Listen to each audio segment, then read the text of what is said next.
Good morning. We're going to pause here for a little while and let some people roll in.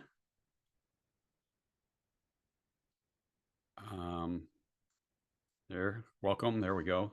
Now people are starting to roll in. We'll take a moment here and give a moment for people to jump on board here. Welcome this morning.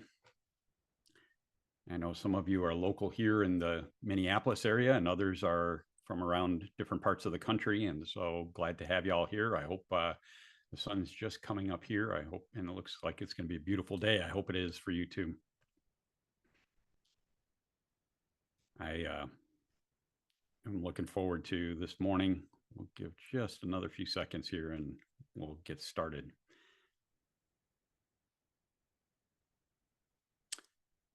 Well, I can get going here and others may be rolling in soon.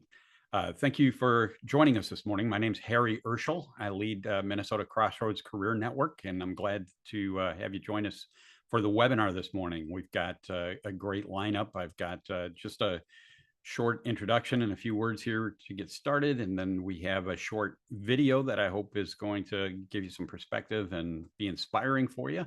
And then we have Craig Anderson, who you came to hear, which I really look forward to having you hear his presentation on trying to figure out if entrepreneurship is an option for you. And I think for many people it is. We were just talking before we got online here that a lot of times the idea scares people, but I think it's such a great option and alternative for so many people that wouldn't necessarily otherwise consider it. Hope you have your coffee handy and all set to go this morning. Our hope with Crossroads is that along with helping people succeed in their job search, that we also talk about bigger issues and point to the hope and encouragement of Jesus Christ. One thing I see very often is that people try to go through life on their own, especially when they may be going through a difficult time. They hole up in their house, and in a situation like a job search, that can't be good. And so they often get more isolated, staring at a computer screen all day instead of talking to real live people.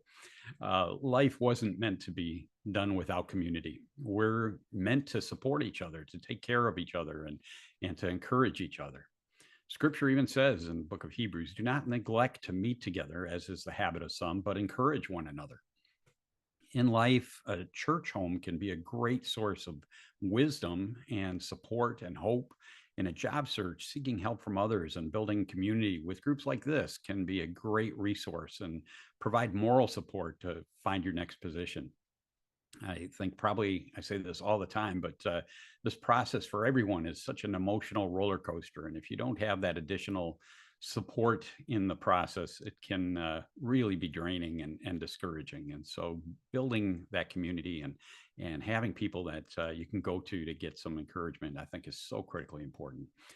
With all the things Crossroads offers, this is a great time to participate in community and be encouraged. Don't do it alone. Plugging into groups like this can help. At the end of our main presentation today, I'll tell you about all the other ways you can engage as well. Let me open us up in a word of prayer, and then I'll introduce a short video here. Lord, we just thank you for this chance to come together, even if it's just virtually this morning. But we pray that you use this time for your purposes, that everyone walk away with hope and encouragement today, with some new ideas and practical things that they can apply. And Father, we pray that you provide whatever each of us needs this morning in order to fulfill your will. In Jesus' name, amen. With that, I've got a short video, let me share my screen here, by Jonathan Cain. Some of you that name may be familiar and others maybe not, but Jonathan Cain is with the band Journey. And if you're my age, you absolutely know who that is. For some of you that might be younger, you might not be as familiar, but I think most people know who Journey was. But his take on what he did and who he is may surprise you, and I think can be a real encouragement for us. So let me share this, and I'll get off here. I came to him and had a conversation. So you were the guy in the room when I wrote Faithfully. Yeah. So when I wrote Open Arms, it was you, yeah. And I went, oh man, how did I miss that? My story begins with my father. When I was very young, I would go to church with him and watch him pray, and he would pray so fervently and the tears would come down his cheeks, and I wanted that so badly, and I said, can I go with you to Jesus? And he said, you have to get your own walk with Jesus. Get your own relationship, John. We went to Arkansas, and I had a near-death experience when I stepped in a big hole in the lake and went down, and I was drowning. And a man had seen me apparently, and I felt a hand pull me out of the water, give me mouth to mouth, bring me back on the pier. And I said to my parents, I nearly died, and it was only because of God I'm here. It was also a wake-up call. Like God was preparing me to face life, you know, like this is not going to be easy. My dad led me to a Catholic school. There was a terrible fire that broke out in 1958. December 1st, I was in 3rd grade. And I watched 92 children die right next to the house of God and 3 nuns. And I felt just so lost. I was grateful to be saved, but I wondered what happened that day, you know, and it was a big question. Did Jesus abandon us that day? What happened? My father saw it right away and led me straight to music. He said, you know, son, you were saved for something greater, and that must be music. He got me straight to music school. And music seemed to be a redemption for me. I was able to set myself free. My writing got me into the band called the Babies. I wrote a lot of that music on the Union Jacks record with John Waite. They were impressed with the songs and the fact that I played guitar and sang. They were all about it. But my father, he always said, every time I had something great happen, he goes, there's just a stepping stone to something greater, John. Like, what do you mean, Dad? You know, just a stepping stone. My dad wasn't impressed. He goes, this isn't it. There's something else coming.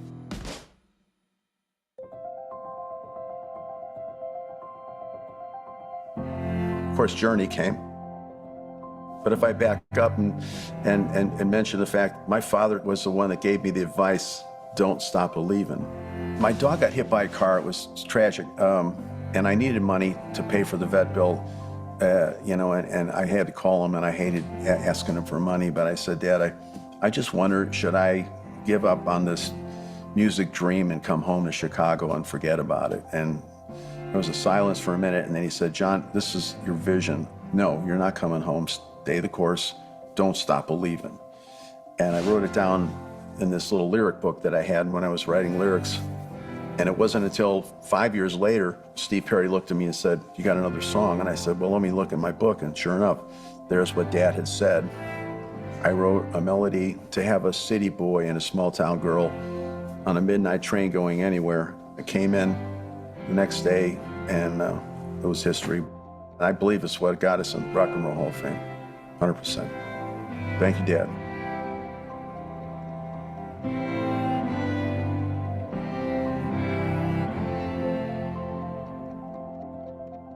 Years later, when my father passed, I was devastated. I didn't think I would be able to carry on. I always wrote for him, I thought. I said, everything I did, every note I play, I can trace back to my father.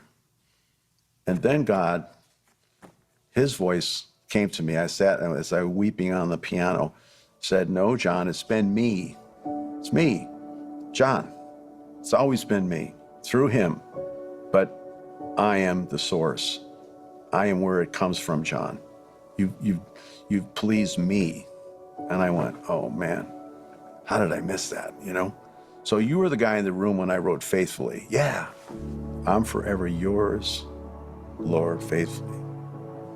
Oh God, you stand by me, I'm forever yours, faithfully. So when I wrote Open Arms, it was you. Yeah, Lord, I come to you with open arms. Nothing to hide, believe what I say. Here I am with open arms, hoping you'll see what your love means to me. Open arms.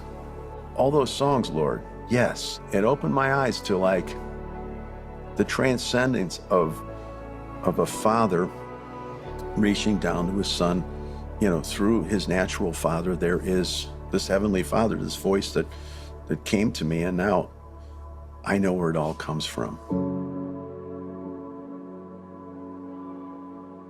I never thought I'd get back in church and sing, but the music started pouring out of me.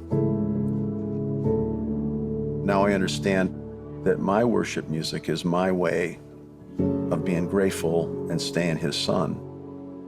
I think that we all need to know that it's not too late and we're all worthy, and he's a good God.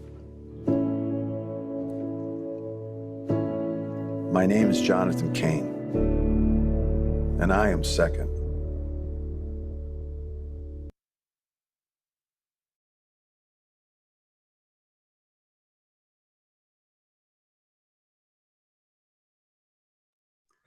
There we go.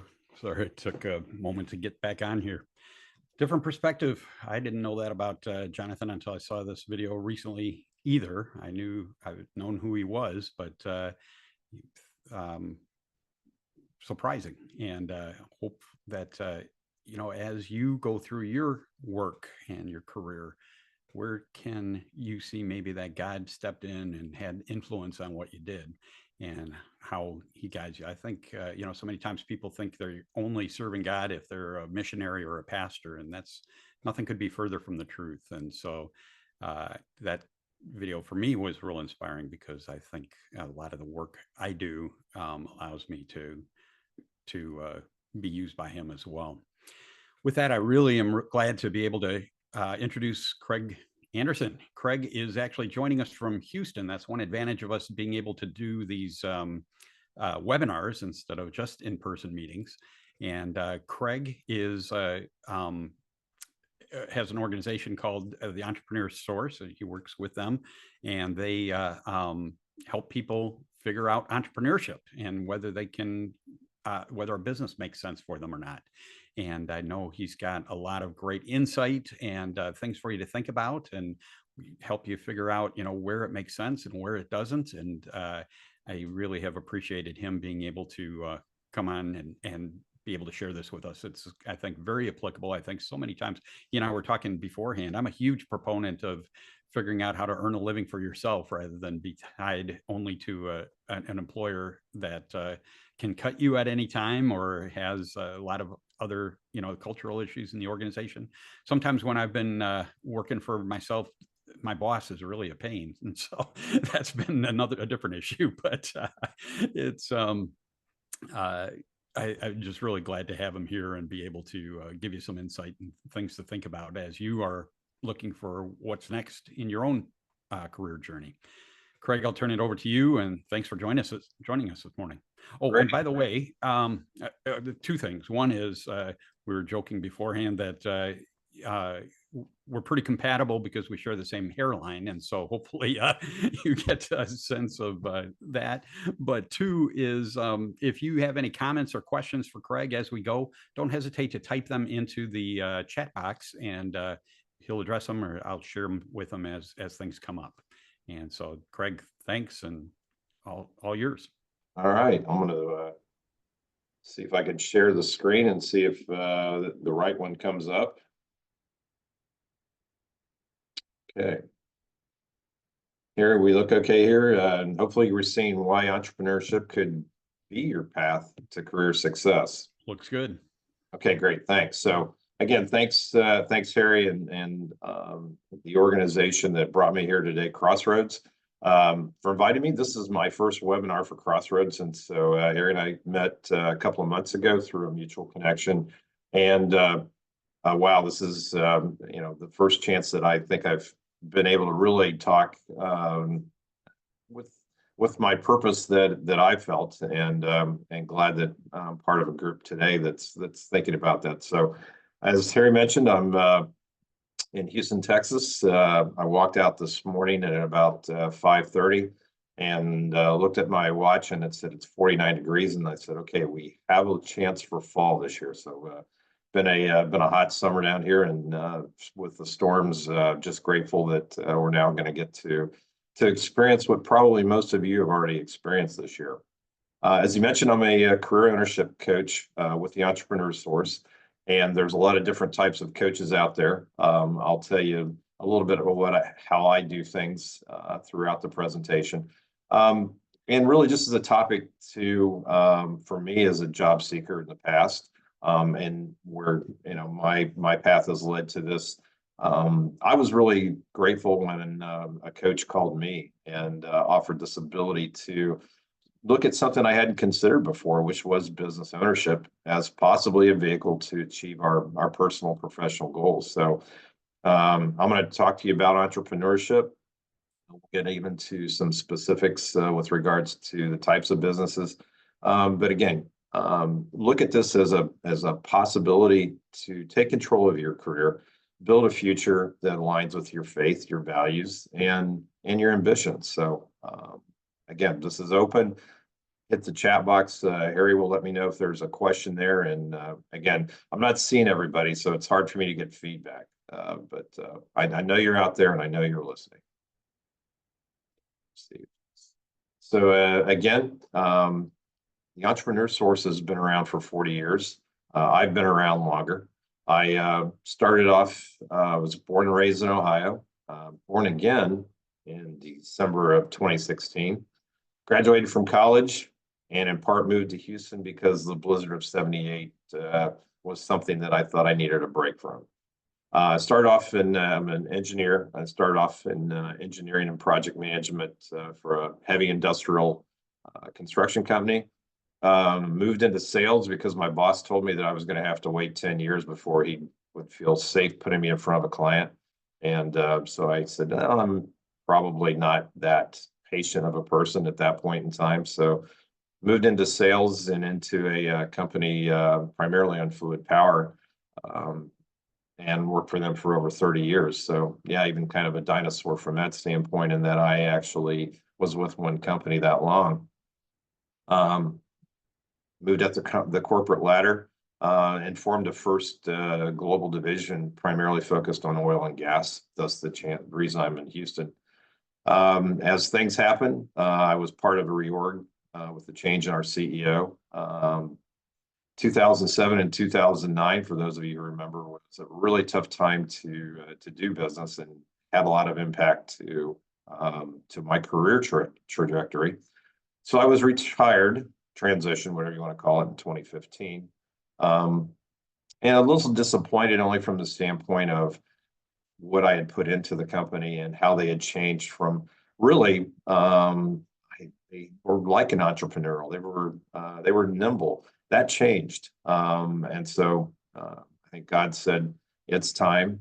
So I worked with some other smaller companies, startups, and then finally said in 2013 that, something really isn't right. And I took my last retirement package. COVID hit, and then it led me to why I'm here. So it's been a purposeful transition for me. And I am a small business owner and I'm a franchisee, and we'll talk about franchising as part of this. So again, just thanks for being here. And I understand being out of a job and I understand what that's involved in. And Harry said it so well.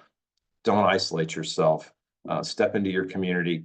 There are so many people that are out there to help you. And quite honestly, when you ask, you're doing them a favor as well. Just from a standpoint this is about as corporate as I'm going to get, but I think what I learned of working with the Entrepreneur Source, which has been in business for over 40 years, we were founded by a gentleman by the name of Terry Powell, who started his career as a stockbroker, selling very inexpensive stocks. Most people weren't qualified to actually invest in what their minimum investment level was.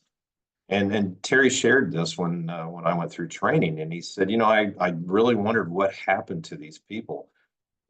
This is where the whole concept of 𝙒𝙾 came to him, as we call it, income, lifestyle, wealth, and equity. He felt like everyone should have that chance to do that. And so that's led him into this process that we follow. And as what happens with most franchises, you get a great idea Now, how am I going to actually grow this? And franchising, in many cases, a great way to do that, because you can bring in independent people who will not only take the process that you've shown and that you've been able to deliver, you've been able to duplicate, but then allow them to put their purpose into it. You know, what is going to be different about how I do the business versus how other coaches do it? And I found out that this was really for me. I like to also read a lot, and I like to hear about other entrepreneurs. Close to the town where I grew up was a man by the name of Stanley Tam, and had a very successful business. He started as a salesman with a product that had to be demoed in person. So he was the classic traveling salesman in the 50s. As he did that, though, he also took his faith with him on the road. And the concept is actually a book that's called God Owns My Business. And he literally did make God a 51% owner of his business. So I suggest if you ever want to hear a great story, pick up a copy of that book. And I found it inspiring as I was going through my journey. So out of this, the mission and values of the Entrepreneur Source are respect for our clients. We are client focused. We collaborate together as coaches, and we collaborate with the businesses that we work with that have to be certified by us before we'll actually work with them. And really a possibilities culture. Let's have a little fun with this. Let's talk about what the dreams that potentially you have had. Let's just get them out on the table. That's how we start our journey together.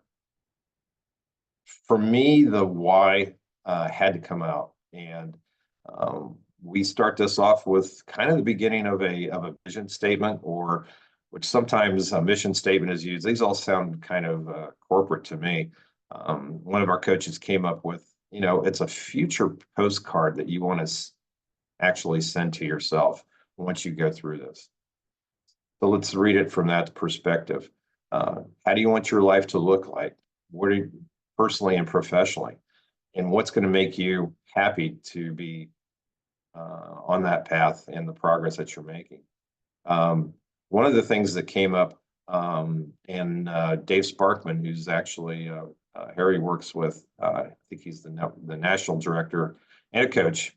LinkedIn, he put in an article that I also encourage you. The title of it was, Are You Unfulfilled? Excuse me. And that he included a memory verse of mine that's great. Colossians 3:23. Whatever you do, work at it with all of your heart, as working for the Lord, not for men. In that, Dave talks about reflection, comparison, and networking, which is really what Crossroads and myself share to allow you to find that purpose. And so as we work through this, and again, if you have any reflections or things that you like to share, please put it in the chat. Kind of reflect on where you are right now. Sometimes a job transition is a good time to take that inventory. What goals are you trying to achieve? What are some of the challenges that you're hoping to overcome? There's the obvious ones that are financial, but what's deeper than that? As kind of that why, what led you to this point of actually even signing up for this webinar? Have you experienced some limitations? Well, let's talk about that. And actually, when was the last time that an employer, a boss, asked you, are you fulfilled? Probably hasn't happened. So we want to ask those questions. Do you have a plan? These are all the things that come up as we move through our journey.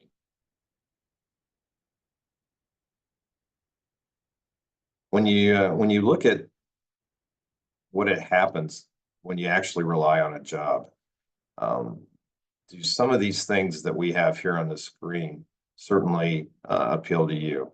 One thing that happened during COVID is it seemed like during COVID and just after COVID that kind of the workforce was finally getting that ability to maybe exert more control into how they worked. I think and to a certain extent, their careers as well. Remote work, certainly brought on some challenges, primarily to the companies, because from a technology standpoint, no one was really ready or prepared to what happens when we really shut down businesses.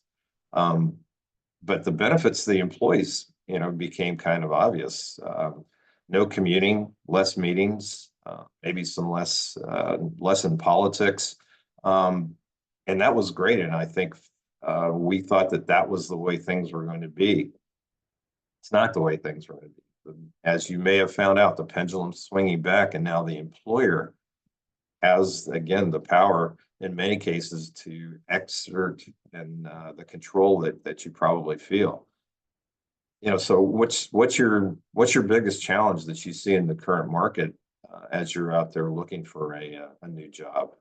Obviously, I've talked about the insecurity, and I talk to people every day, as I know Harry does. It's the layoffs, the downsizing, the changes, even things such as the election impact what companies do with regards to building up employees, downsizing, and everything in between. I think that there's a lot of more limit in growth opportunities. Technology certainly is a factor, and I think it's capped the earning potential. One of the things that we talk about is, what is your value? In many cases, we're letting someone else determine what our value is based on the job, and not necessarily what you bring to the job. What's your experiences? How do you communicate that to someone that, and I'm really worth more than what this job is actually paying? Probably a big one for me was the misalignment in values in certain corporate and certain industries. Even the job interview process seems to be much different than what it was. There doesn't seem to be that connection. There doesn't seem to be maybe the respect for how you're feeling, and just things such as returning phone calls and letting you know how an interview went. Seems like a lot more work and a lot more stress is created through your interactions or lack of. And again, the misalignment that I think happens has, to a certain extent, talk to people from a value standpoint and make them think where they haven't before. Am I really going to fit in this culture? And sometimes that's hard to determine within an interview. Now, you'll find out that our process, you will find out the culture of the organization. And to a certain extent, this might be the first time where you create your own culture. You're going to attract people based on your values. You're going to work that into, should you have a business where you need employees.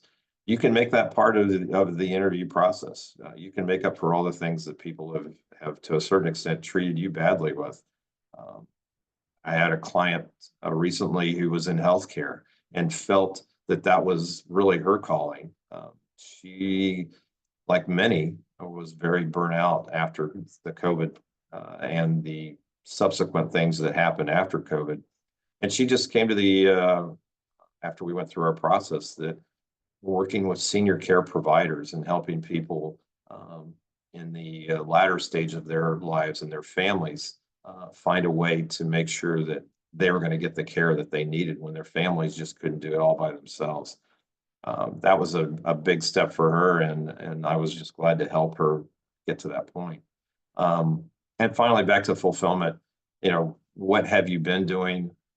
What are you applying for? Do you find that, your purpose is going to be forefront there? Or are you going to be maybe, and again, taking another, almost a lateral move as to where you want to go in the future? These are all the things that we are very open about and how we discuss those. It wouldn't be a presentation without some numbers in it, but I'll try to make these as easy as possible. But just through all the things that we've talked about, And a lot of it has to do with financial, the uncertainty that families are facing now, income instability, long-term employment erosion. One thing I think many of us have found, and if you're here today, you probably found out that there's really no such thing as a permanent job. So as you see these, and these are some of the things that have happened, and even recently with some of the downturn in the economy that has been brought on by lots of forces, including a very unstable world.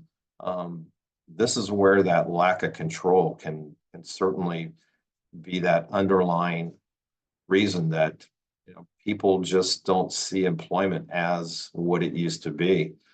The millennials are moving into a generation where they could potentially be worse off than their parents. And this is kind of a first.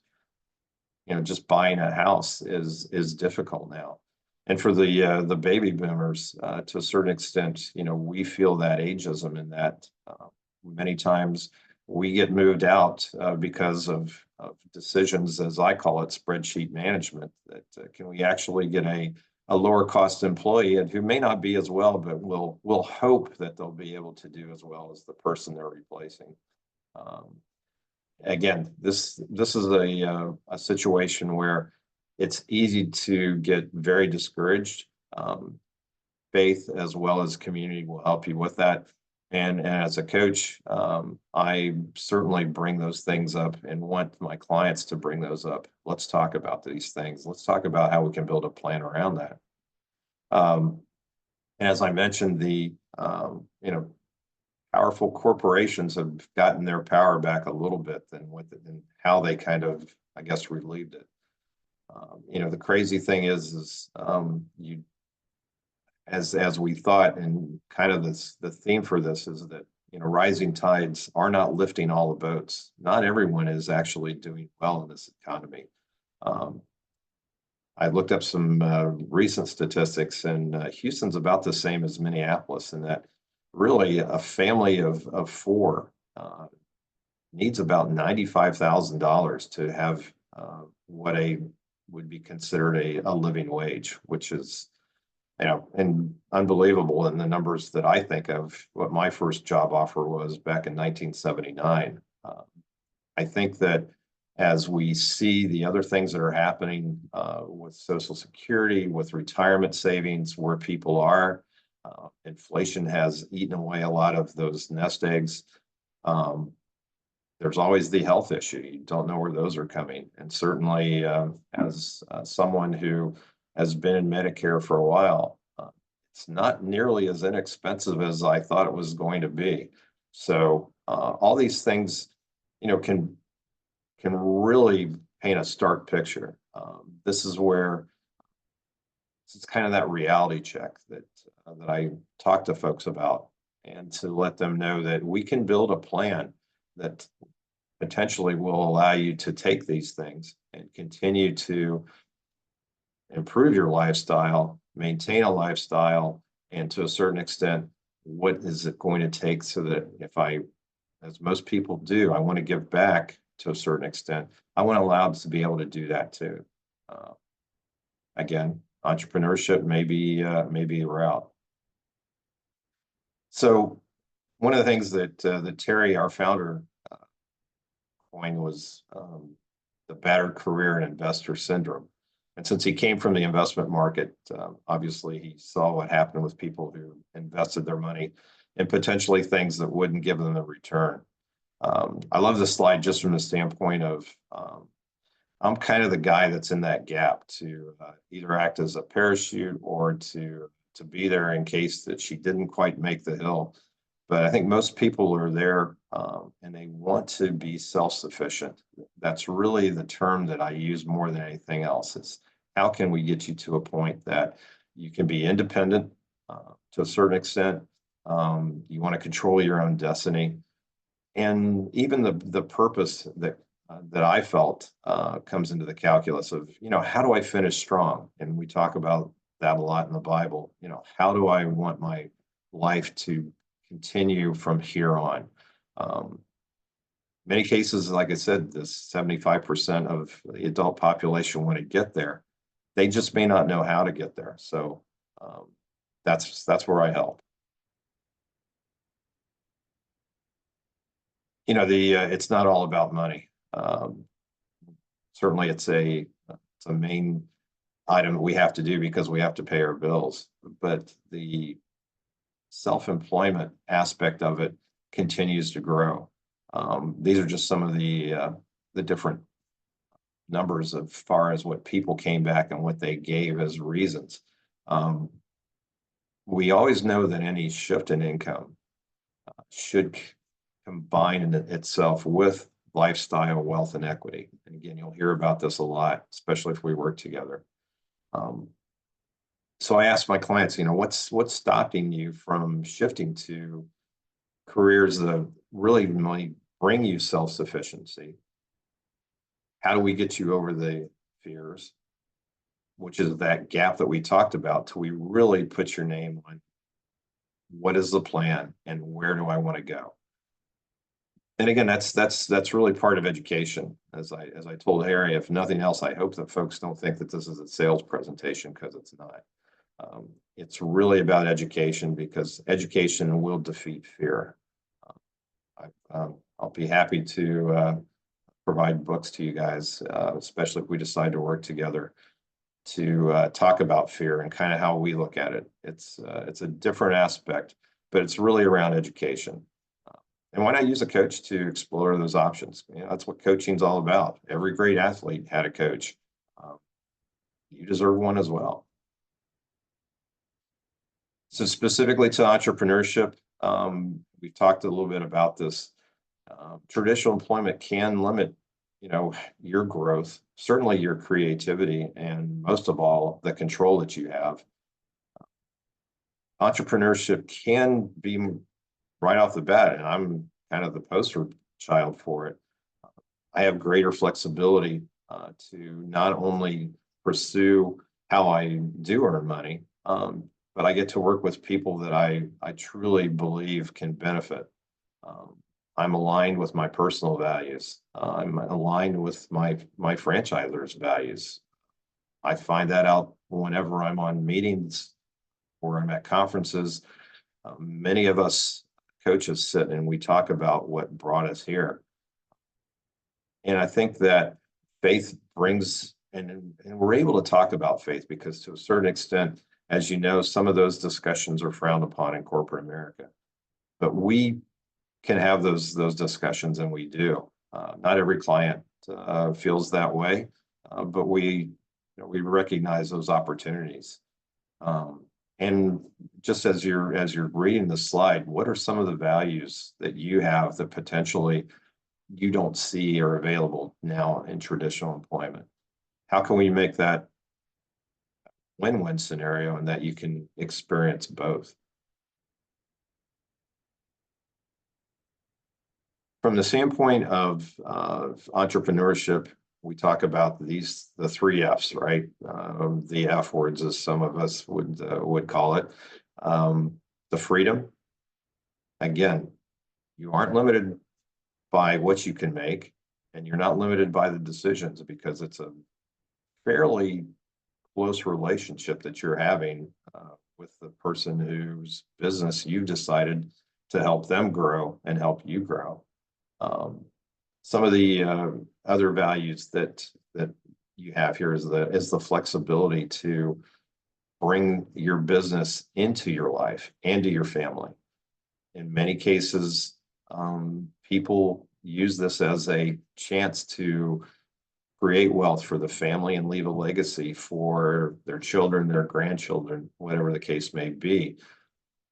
We know that those types of things happen and that the family begins to evolve into the business. And it really becomes that, and their faith can become their North Star. Again, the passions and the skills will bring that fulfillment, I think, faster. But to a certain extent of bringing your own personal ministry into that is just one of the best benefits and one of the greatest things that I enjoy about doing what I do now and sharing that. Any questions so far? Okay.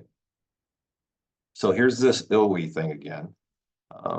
Income is really that short-term earnings through employment. We talk about what your income target is. I push people to think about, okay, if $80,000 is where you'd like to be, what would it be like to make $200,000? What are some of the changes in life that would happen for you and your family? This is part of when looking at a business. We'll take that into account as far as where do I want to go. And as a good coach, I push you to maybe think a little bit differently. The lifestyle goals. I don't know too many people, even in corporate America, that work 9 to 5, but there is that potential as making that lifestyle as again, a goal as to how much I want to work. Now, I'll be honest with you, when you start a business, you're not going to be working 9 to 5 like any other thing that you want to do, any goal that you have. What you put in it is what you're going to get out of it. But I think that moving in that direction and building your business to bring your lifestyle more into your everyday life and your family. There's always the example I use that now I've been blessed with some grandkids that are going to be at the age pretty soon where T-ball and other things are going to start. I'm going to be able to take off and go see a T-ball game maybe at 4 o'clock or 3 o'clock in the afternoon. That's the freedom that I want. Knowing full well I'll come back and maybe work a couple hours after that, but I'm not going to miss a lot of the things I missed when my sons were growing up. That's what brought me here. Wealth is defined as being rich and affluent. Money doesn't necessarily have to be the affluent part. It's very possibly, how can I build wealth and create something that will give back to my family, to society, and to my faith? Wealth is similar to, I think, what our friend from Journey talked about, is that as a result of what he found was his calling and his talents, obviously, he was able to build wealth and share that ability to influence the lives of others. And equity is really from the standpoint of when we talk about businesses, we talk about an exit strategy. Do you want it to be a legacy, or do you want to build up the business and then sell it? That's, again, what people like to do. Sometimes they'll keep the building that the business is in, and now we start talking about money that shows up in the mailbox, or passive income in this case. Those are all possibilities, but we want to keep these goals and we want to establish them and then be educated to each one of these as to, what makes sense for you. I mentioned a book. This is certainly a book that at the end of the webinar, Harry's going to give me how I can contact the winners. I'm going to give at least 3 or 4 of these away. But certainly this is part of working together with me, is it takes what we talk about and just allows you to do some self-learning and to a certain extent at your pace as to what this process, how we do it, what's the expectations of it, and again, trying to keep you in that state of let's dream versus let's just try to get to that next level. Transformational over transactional is one of my favorite sayings. I want to help you transform your line. I'm not looking to just get another client into a business. That's not what I'm about. This is a great, I guess, quote from Thomas Paine that the mind that's once enlightened cannot again become dark. This comes to mind from what we've talked about, and hopefully maybe some thoughts are coming to you that once I do learn about this, and it happens many times, as my clients will determine that I found a great job. But they had this little seed that was planted in their mind. And many times they come back to me with, as they found out maybe the job wasn't what they thought it was going to be. Maybe the culture, maybe the values weren't the same. So to a certain extent, if you become a client of mine, you're going to be a client for life. I'm going to keep in contact with you. I'm going to see how you're doing. You'll hear from me, just because sometimes it just takes that little bit of pruning that all of a sudden the seed starts to grow again. So I look at coaching as an extension of my personality, and certainly, as I said earlier, I really get attached with my clients, and I love working with them. So we've in many cases become friends. So here are the choices, right? Here's as we call them, vehicles for success. The success is that what's going to get you to your goals. And these are kind of the ways that we have divided this up and said, here are some things that you can do. Let's talk about what's going to get you there in the maybe not the least amount of time, but certainly as the best path for you and your family. Job market, obviously, we're familiar with that.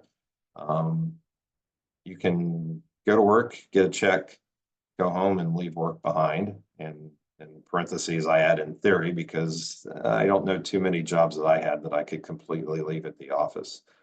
But the control situation is certainly real. I've had a client who once said that he was going to continue to be a day trader. He decided after going through our process that franchising wasn't for him, and that's fine. I know he's good at it, and he's done well with it. And so for that could be someone's choice.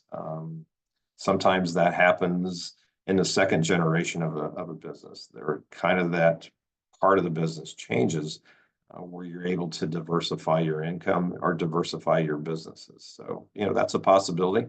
It's tough in many cases to start off that way. Through the other of actually in owning a business, you get into self-employment. You talk about starting an independent business. Definitely have worked with clients who had an idea. When we started to learn about what it was going to take to launch that idea, in many cases, they found out that they didn't have all of the skills that they needed. So to a certain extent, they had to bring in maybe other investors, and maybe losing some of that control. If you have business experience, then potentially that is definitely a path that you can follow. We do work at purchasing an existing business. Certainly, franchises are just like any other business. People change the path that they want to maybe on and move to a different business. In many cases, they retire. That's a lot that's happening with businesses owned by baby boomers. So again, it could be great. It could also be a challenge from the standpoint that it could be a more expensive option than potentially looking at a franchise. So we talk about, as all of this, if you look at this as kind of a portfolio of businesses, I talk to people about their own personal portfolio. Why not look at all of these as potential portfolio management of what you're doing? You get degrees, you get different certifications, you go to seminars. This is all kind of that learning and education that you're getting to be able to make money and to learn about where you want to go from the standpoint of a career. The mitigating your risk of going with a single opportunity is far outweighed by going into multiple opportunities. And as I mentioned a minute ago, as you move along this track, you want to continue to create passive income, because at some point in time, let's face it, we all just want to retire. So what our discovery process is as we go through this, and we talk about all these things, we take these, we take these on. These are the comments and the discussions that should involve you and potentially your family as well. We're going to give you the chance, and back to the vehicle thing, to test drive, what these various business models could actually give to you. I don't have to tell you much about the job market, and I'm certainly not going to get into your investment portfolio. But let's talk about businesses that could potentially be starting off as a part-time business. They could be completely passive, they could be semi-passive, or they can be full-time. It's really, as we come up with your goals, it's really what's going to appeal to you. And in many cases, it's a time factor. We look at how we're going to time this. Certainly, a year from today is a great metric that I use, but we certainly take it out farther. So a little bit of a commercial, I guess, break here for franchising, because I really do believe in franchising. So I'm not here because I don't believe it. To the path of entrepreneurship, I do truly believe that franchising is a lower risk way to do that. And again, my faith allowed me to write, I think this statement just kind of said it all, that franchise ownership can be a way to serve others, provide ethical products and services, and create jobs that reflect their values. That for me was a pretty powerful statement that we worked to come up with.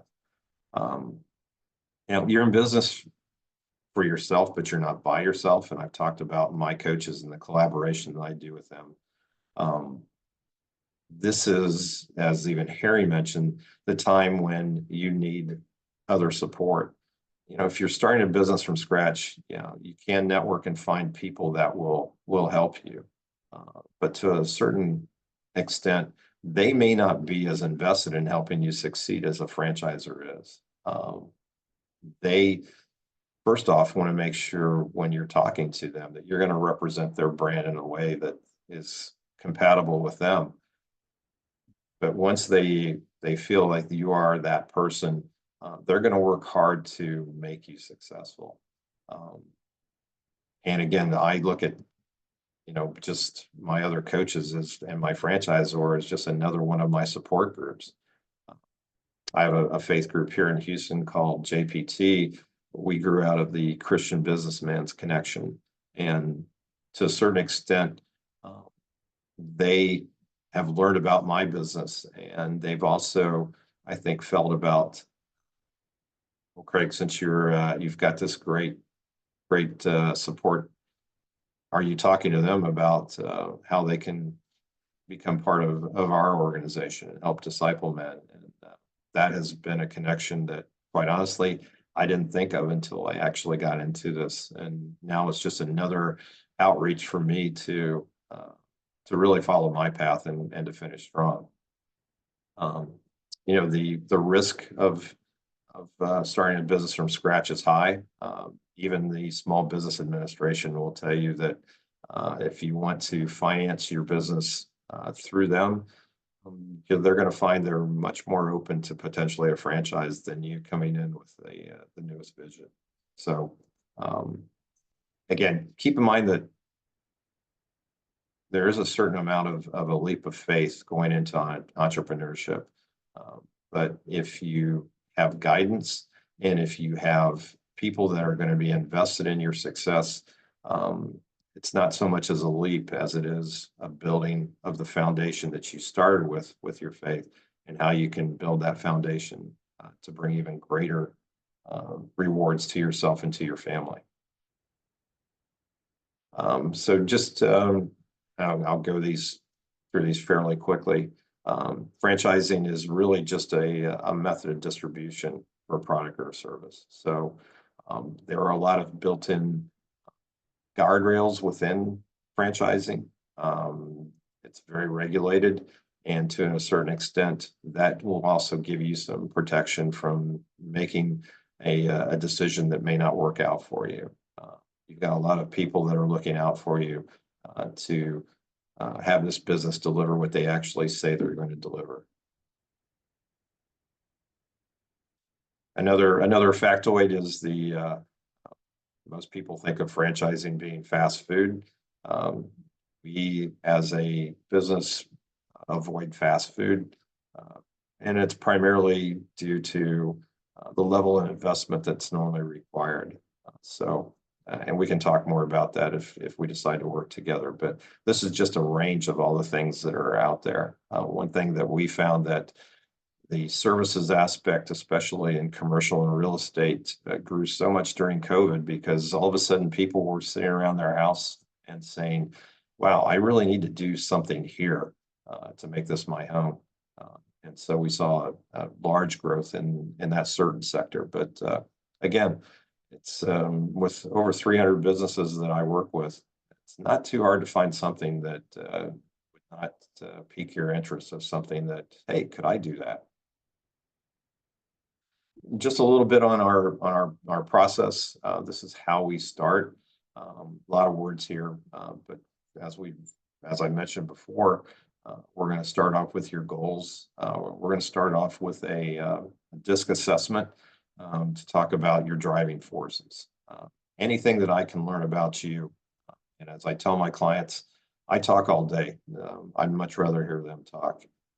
We're going to make this personalized. We're going to find out, what are your pain points? What's the fire in your belly? We want to connect you as we move through this process with other industry experts, not just the business themselves, but people who could help you in setting up a business. Certainly funding advisors, that is, there is a token of investment that has to be made there. But again, we're going to figure out what that return on that investment can be. We're going to get and bottom line, we're just going to get your answers to your questions. So again, the education, awareness, and discovery, we bring up 𝙀𝙀 again. We call the discovery process as to once you get through these stage gates of, hey, what are the vehicles that you're interested in? What are your goals? Then we're going to move into exploring the possibilities.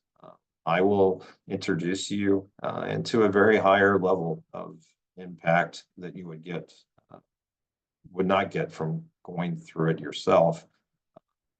I'm going to get you into a due diligence process where you're going to find out your questions about this business. And we do a compare and contrast. Matter of fact, I love doing this when people are still seeking employment, looking for a job. Let's compare and contrast your goals and your needs of a business versus the jobs that you're looking at. And the goal here is to get you put to a point of clarity. And a point of clarity may not be business ownership. I think like most baseball players, I've never batted 1,000. But what I've done is I think to a certain extent, talk to people about a potential new direction, getting them to their why. And in many cases, as we find out, finding something that you probably never would have looked at on your own. And this is probably the essence of my coaching model, and what to a certain extent brought me here was opening people's minds and giving them the ability to look at something entirely different, something that they wouldn't have looked at. Probably one of the best discussion or examples I have is my first discussion with a client at a franchise show. And we talked pretty extensively, and his wife was there, who was a very successful real estate professional. He was an IT professional who had basically got let go primarily through ageism and his commission structure. And he said, whatever you do, don't show me anything that has to do with pets. I guess you can probably figure out what happened, and if we work together, I can give you the details on the rest of that story. But this happened from one reason and one reason only. Although he'll never be a dog groomer, that business allowed him to meet the family's goals. And that was the mindset that I always try to get to my clients. Maybe it's not your passionate job or your passion for what you would like to do, but let's find something that will allow you to pursue your passions. You don't have to get it just from your business or from your work. Again, the whole concept here of being in business for yourself, not by yourself. That's really the definition of franchising. So of course I got to put up here a little bit of, yeah, we're a real company and people like what we do. It really is a no pressure situation. We are very respected in the entrepreneurial communities. And through that, the franchisors actually pay us to be part of our network, to work with our coaches. And quite honestly, that's why we can do this as a no-cost service to you, because they actually will. That's how I make my money. It's basically a commission-based, but it happens when we have success, and that success is defined as you find your point of clarity. They find a new business owner who's going to help them grow their business, and they just said, "Hey, Craig, thanks for bringing us a great candidate." Some of our clients have brought up great things. I like LinkedIn because, as you'll see, if you hit my profile, I'll give you a chance to get to that here in a few minutes. Read my recommendations and know full well that it's not everyone that actually invested in a business. Probably that last sentence is what means the most to me, is that we were honest and transparent with each other. My commitment is to my clients. I want to gain their trust. I really want to be a coach. So sometimes we have difficult conversations where there's a little push and pull. But again, we're doing it with the fact that their journey is theirs, and I'm just there to help guide them through that. So maybe I can find you the best solution for your profession, maybe, or for your future, but maybe I can't. But again, I always like to say that I detach myself from the outcome. I'm here to support you. Let's find out what is best for you and your family. And again, as I've told you, I'm pretty big on books. A friend of mine who's actually a very part of a very successful franchise organization, Pat Highline. Just one of the great quotes that he has in the book. If you will do what most will not do for just the next few years, then you can have and you can do what most can't for the rest of their lives. He was faced with a life-changing situation when his son had an accident in gymnastics. So there's actually a movie out called Hi, I'm Blake. I think it's on Prime Video now. Blake Highland. And to hear the story, and to a certain extent what entrepreneurship meant for them, to ensure that he was going to be able to provide the care for his son that's going to need care for the rest of his life, and the impact of how that and his faith got him to where he is. It's a great story, and again, encourage you to potentially read it. Okay. Any questions? Hopefully I've at least piqued your interest, and if there's anything I can open that potentially would help others. Please do type in any questions in the chat box if you have anything. You know, Craig, as you're talking, and you did have a slide that covered some industry sectors, but, you know, as you kind of referenced before, so many times people think of, you know, getting into a business, whether it's a franchise or something else, that it's retail or fast food or, you know, those traditional things that people think of for franchises. But I know there's a wide variety of things. What are some of the more unique franchise businesses that you're aware of that people have gotten into? Sure. Thanks, Harry. And again, unique I think I take it from the perspective of when I finally got into franchising, I didn't realize how many businesses were actually franchised. And we have a tendency to look at businesses that maybe aren't trendy. Now, we do have some businesses that are new. They may be new to themselves, but the sector is probably been around for a while. They've taken it and they've put their kind of unique twist to it. You'll find that, again, home services, the classic example is I had a franchise that's rebuilding my deck, and they after the hurricane, and they're part of a larger organization. I actually recommended him to a neighbor who had the same damage I did, and during the conversation, they also found out as his wife came out that she wanted some kitchen work, and it's the classic: do you know a guy?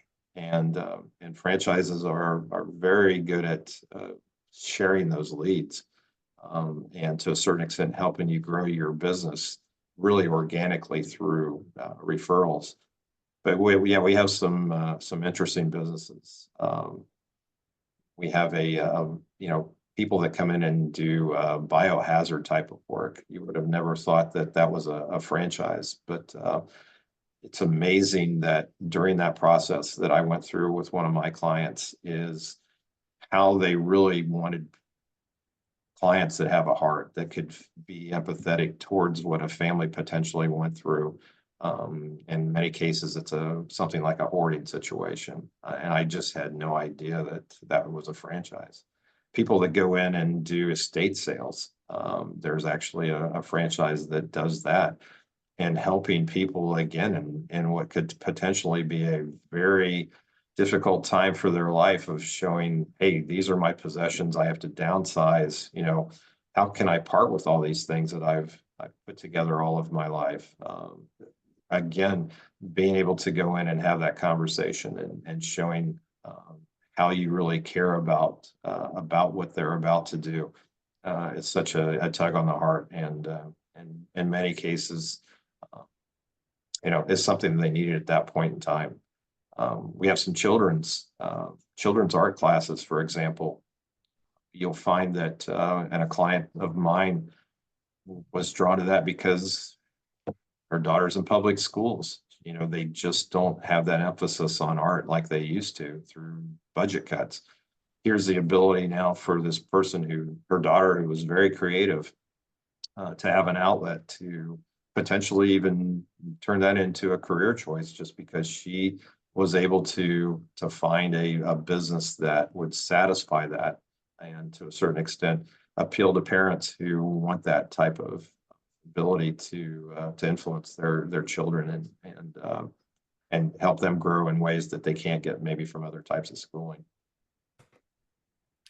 I know somebody that shortly after the pandemic started, he had a very successful career as a senior finance leader, and his company closed during the pandemic, and so he was kind of thrown out trying to figure out what to do, and he was also kind of frustrated and done with the corporate deal, and he got into a franchise that does epoxy garage floors, and it was just remarkable. He was already a high earner, but just the timing was right, and everything else kind of fell into place. Within a year and a half to 2 years, he was doubling his income. He had a multiple crews of people that were doing several garage floors at each day, and it was just a remarkable launch for him. And it doesn't always turn out that successfully, but it just was really, he was stunned how much of a difference it was, and loved his lifestyle all of a sudden.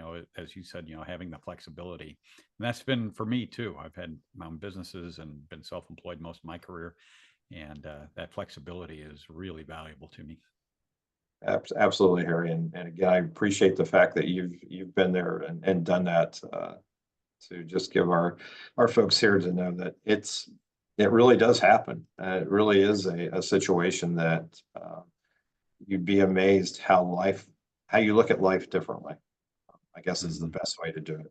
So Well, for Yeah, one thing, the flexibility allows me the time to be able to do what I do with Crossroads, but also with family.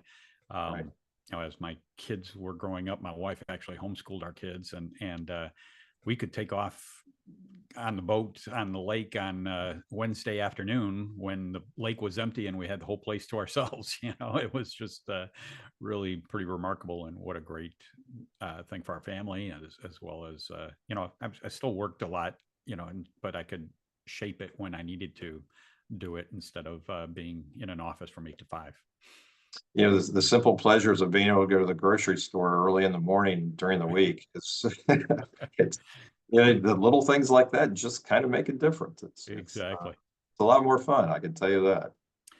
Well, I just threw up your area, if someone does would like to continue the conversation, if you'll hit that QR code, it'll take you to to my microsite, and you can set up an appointment. Love to talk to everyone that's here today, and just give you some more information on how we do things. And as I said earlier, Harry and I will get together, and if you, I can send these through your email address. If you want to provide your home address, I'll send you a copy, or again, set up an appointment, and we'll talk about it, and I'll get you a book then. But Yeah. So I'll mention again here in a few moments, but all of our webinars get posted to our YouTube channel and at mncrossroads.com, crossroadscareernetwork.com. And if you search for YouTube, you can find it. So this will be on there. And then this last slide with contact information will obviously be in that video then as well. But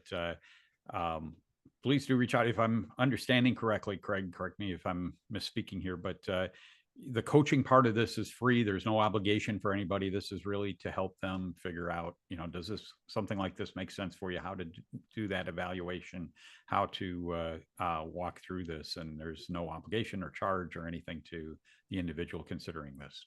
absolutely, that's what drew me to this. I felt like I can earn your trust, and I don't have to give you a bill for it.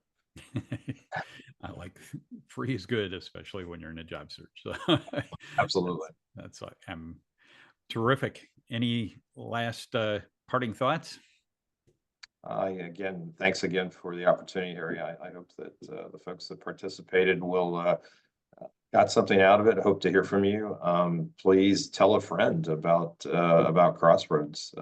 This is a great organization and a lot of support, and I hope to continue my relationship with Crossroads to just provide an alternative to potentially another W-2 position. And again, let's all lean into our faith and seek help where we can find it, and seek help from people who really have your future as at the forefront of what they do.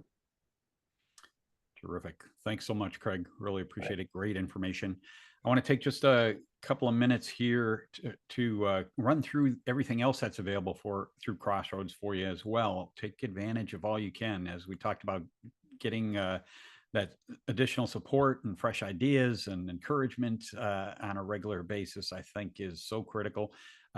We're based here in the Minneapolis area, and so there's a mix of in-person and online opportunities. And so let me share my screen here to run through a few slides to give you a perspective of everything else you can get plugged into.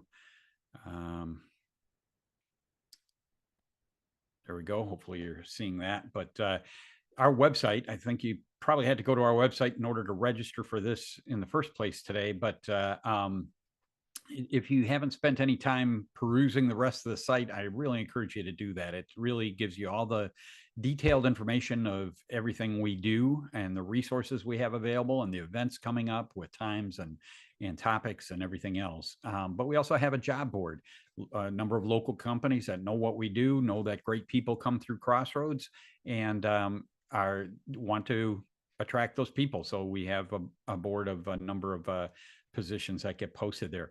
Interesting enough, and it just has really surprised me, the state of Minnesota is the biggest poster of jobs on our website. And so I'm not sure how that came about, but I'm grateful for that. And a lot of people through Crossroads have ended up in state jobs as well.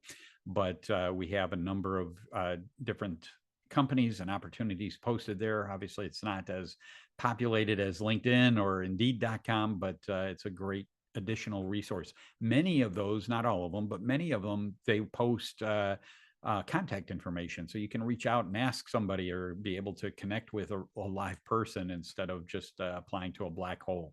And so check it out. We leave all the old job postings up on the job board because, a company may not have an opening right now that they're posting, but it gives you some ideas of other organizations that are familiar with Crossroads and may have other jobs that come up or may consider people even when there's nothing posted. So check them out and follow up on those. Again, it's realizing a lot of them are older and those jobs are closed, but it gives you an access to see what companies have used Crossroads in the past as well.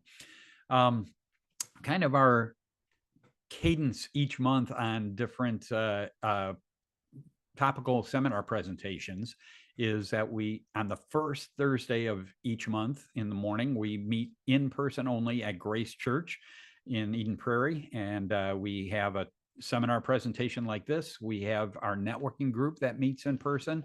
It's a chance to be able to trade leads and contacts and ideas with each other. Wes Tang on our team leads that and does a fantastic job of making sure everybody walks out with something each week or each month. Actually, they meet each week. Only the first week is in person. All the rest are online only through Zoom meeting, and then I'll describe that in a minute. We also, on a weekly basis or monthly basis, have somebody present on financial considerations during job transition, which, guess what? You probably have realized your budget's out of whack. You're trying to figure out what to do with your savings and when to tap into it, when not to, what to do with 401k plans, all kinds of things. And so they have an open Q&A for you to talk through any of those concerns you might have. And then we have done this in the past, pre-pandemic. We just been trying to get it going here again since the last couple of months, but a micro job fair where we have maybe 1 to 3 or 4 companies that come in, and you can talk to them about positions that they have open. So if you're in the Minneapolis area, really encourage you to join us at Grace Church in Eden Prairie on the first Thursday morning of each month. And you can get a chance to meet people face to face and have side conversations, which we can't do on a webinar. The second Thursday evening of each month, we meet in Woodbury at Woodbury Lutheran Church and have another topical presentation there.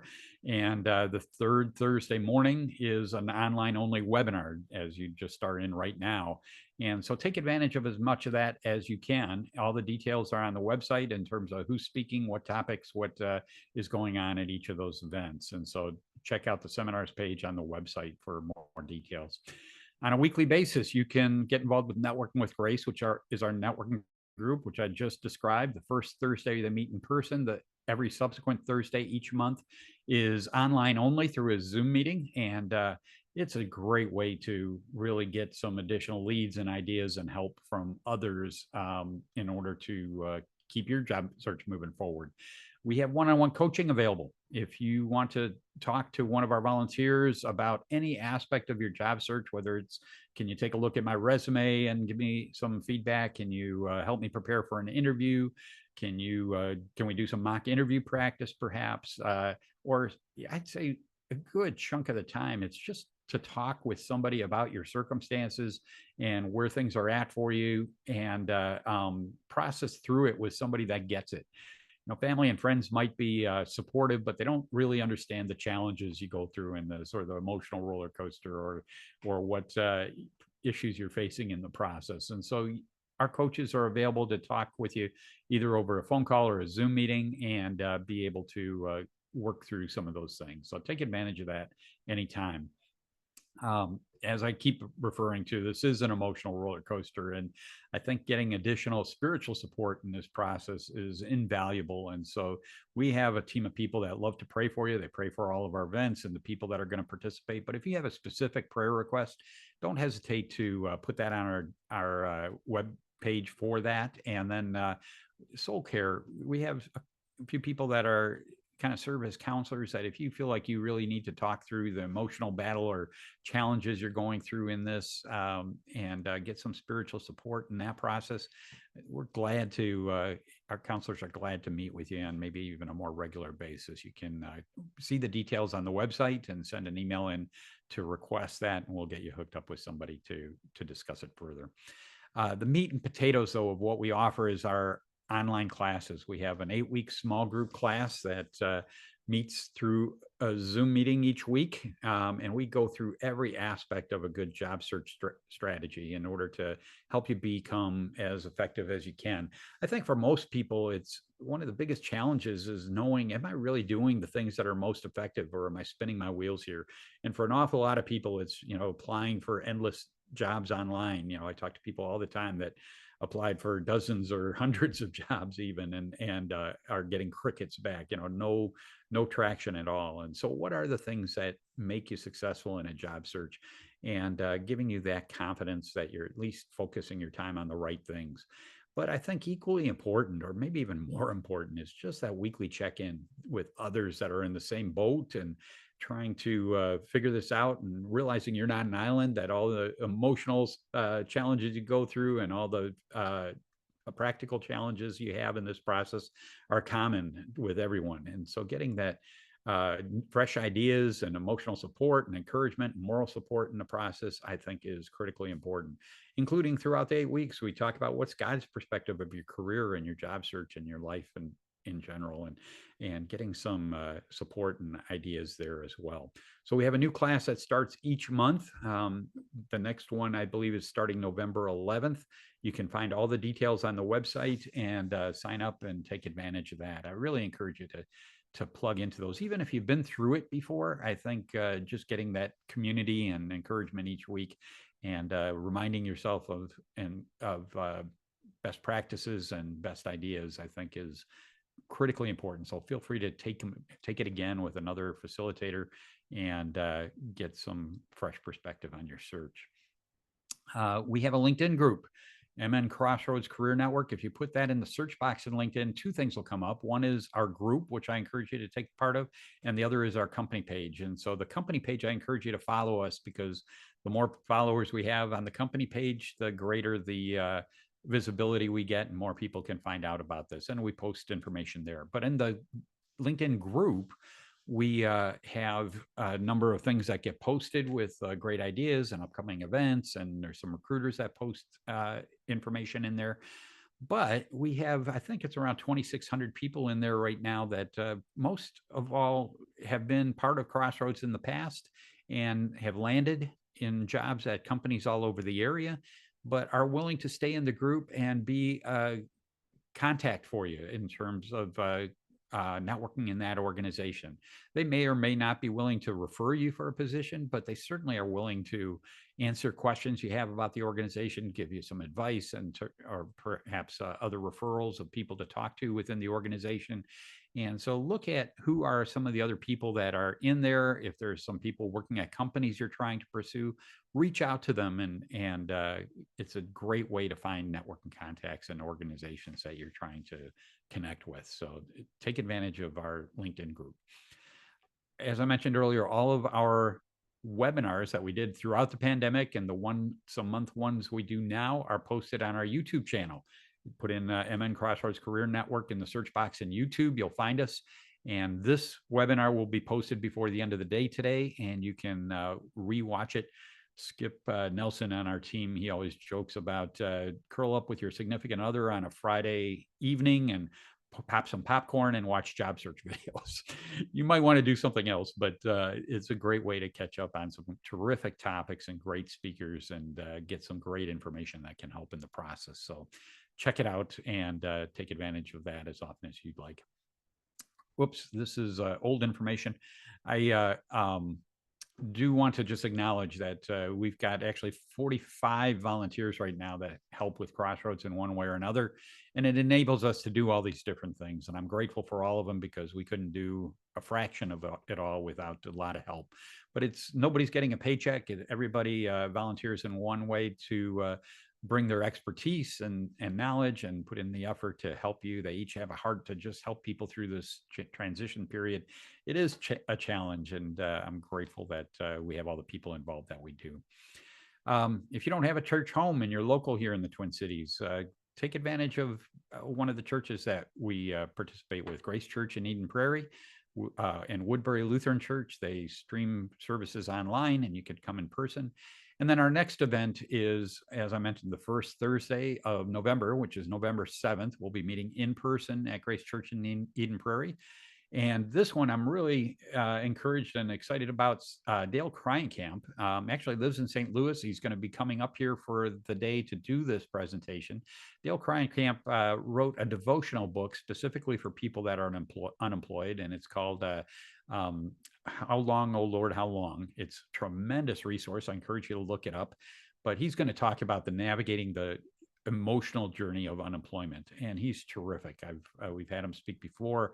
He does a tremendous job of helping you think through, how do I keep in the right frame of mind and have the right attitude about this challenge you're going through.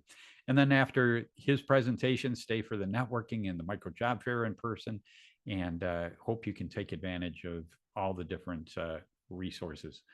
So hope this was encouraging for you this morning. You got some fresh ideas and ways to think about options for your career going forward. And I hope you join us again for other opportunities we have through Crossroads.